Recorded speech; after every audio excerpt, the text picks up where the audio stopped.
Base, my people, look at that just come again. I bet when I watch you about to show now, Sweetie Amzi Mustafa talk about Manabacha.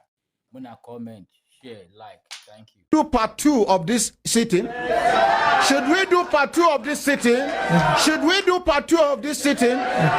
Continue. Thank you. Thank you so much. I appreciate. We shall have part 2. Thank you so much. Appreciate. But before part 2, right, sir, you have to tell us how much money you and Abacha have stolen. I will tell you. Tell us. My name is Hamza Al-Mustafa. I have stolen none. I was investigated by past governments, and stealing is not part of service. General Abacha, I know, sent money outside Nigeria against sanctions that I have been talking about, that I'm aware of. Notable Nigerians in business sector and those in government were aware of.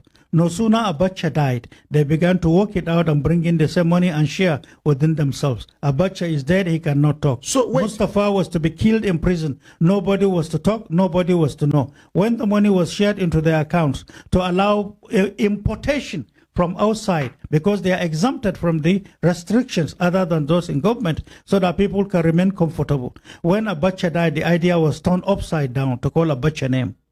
So Abacha deliberately took this money out of Nigeria in order to cushion the effect of any sanction that will come to... He didn't just do it. He assembled all notable personalities, north and south, in Kambasi, Brigade of Guards.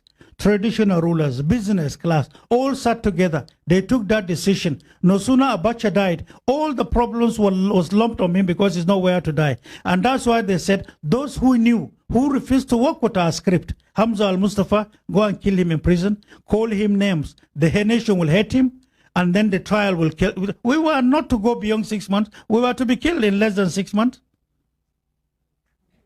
They have already signed Mustafa should die 6 months. I'm here. It's God Almighty's design. Are some of these elders still alive? They are alive.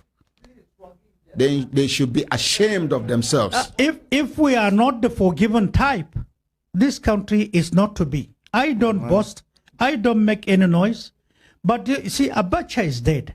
The question is, who has interviewed Abacha over his policies? How much did Abacha meet when he came to power? Was there money to run Nigeria? Who took the money? There was nothing in Nigeria. That's how some of us began to scavenge by running to Libya. And there was agreements. And Libya was helping Nigeria with oil, with money, to even pay salary. There was nothing. The foreign reserve of Nigeria was less than $100 million. That's all Nigeria had. Foreign reserve? Foreign reserves, all. No, what? You had nothing to pay salary to.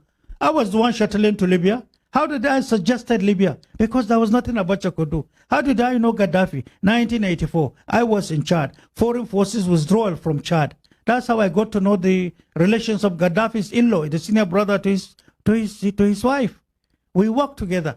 It was United Nations operation. I was the intelligence officer for it.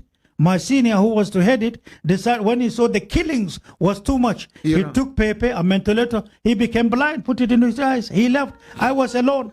We lost a lot of officers and soldiers. We survived. It's by God Almighty's grace. General Dogo Nyaro late, Nureni Yusuf. Then later, we became the host liaison group for the enforcement and monitoring of foreign forces out of Chad on behalf of United Nations. We did it. We did it for Nigeria. How old was I? How old was I when I was exposed to this? How many officers have we lost? How many soldiers have we lost? Who care for the family today? I could have been one. God preserve me. I have seen it. I have seen it. And some Nigerians who sit down, steal Nigeria's money. We who serve, gave our lives, dying on risk, maximum risk every day, are the ones they call names. And they abuse us in magazines with stolen money. If you know the money generals are making now. I know. You know the lesson? This lesson came from me. I'm a referral material in the armed forces today. When Oputa panel sat and when officers began to realize what was happening to me, they said, and I quote, I'm most disappointed. And I wrote and sent it to the army when I regained my freedom. They said, be like Mustafa. Keep serving. Don't help yourself and your family. You will be abandoned halfway. And you will be accused the way Mustafa was abandoned at the end of the day. So they are actually helping themselves. They care for their security. Nothing to fall back to after retirement. I'm here. On behalf of everybody waiting for Inside the Open Air Studio, please round up this part 1 for us with a few words. Part 2 is coming, but it's not going to be any time soon because we need to have candidate.